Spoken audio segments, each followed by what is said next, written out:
PPK pembangunan gedung kantor dinas Perkim Aru diperiksa dan ditahan. Tersangka kasus dugaan korupsi proyek pembangunan gedung kantor Dinas Perumahan dan Kawasan Permukiman atau Perkim Kabupaten Kepulauan Aru tahun anggaran 2018 berinisial JBE diperiksa. Pemeriksaan oleh Direktorat Kriminal Khusus Ditreskrim Suspolda Maluku pada Kamis 8 Juni 2023. Mulai dari pagi hari pukul 10 waktu Indonesia Timur hingga berakhir pukul 18:30 waktu Indonesia Timur. JBE merupakan penjabat pembuat komitmen atau PPK pada proyek yang merugikan negara hingga 1,5 miliar itu. Sementara itu, pantauan tribunambon.com tersangka JBE selesai diperiksa pukul 18:30 waktu Indonesia Timur. Tersangka digiring menuju mobil untuk ditahan oleh polisi dan didampingi penasihat hukum tersangka. Sebelumnya, tersangka mantan Kepala Dinas Perkim Aru, Omarudin Lonjo juga telah diperiksa oleh tim penyidik pada Rabu 8 Juni 2023.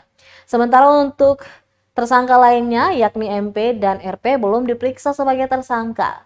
Diketahui dalam kasus ini, Umar Lonjo berperan sebagai kuasa pengguna anggaran, sementara ketiga lainnya merupakan kaki tangan Lonjo yang menjabat sebagai pejabat pembuat komitmen dan penyedia dalam kasus tersebut. Dijelaskan pembangunan gedung kantor dinas Perkim bersumber dari dana anggaran umum tahun anggaran 2018 dengan nilai anggaran sebesar 1,93 miliar sekian. Namun proyek tersebut urung rampung sampai sekarang di tahun 2023. Hanya berkisar 30% yang selesai kemudian mangkrak. Alhasil, berdasarkan hasil audit perhitungan kerugian ke negara, kerugian dari proyek ini mencapai lebih dari 1,5 miliar rupiah.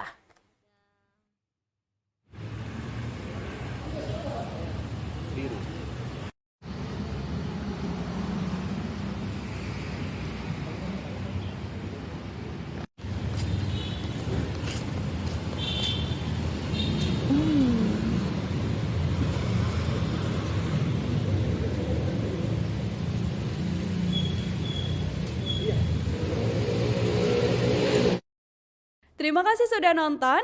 Jangan lupa like, subscribe, dan share ya.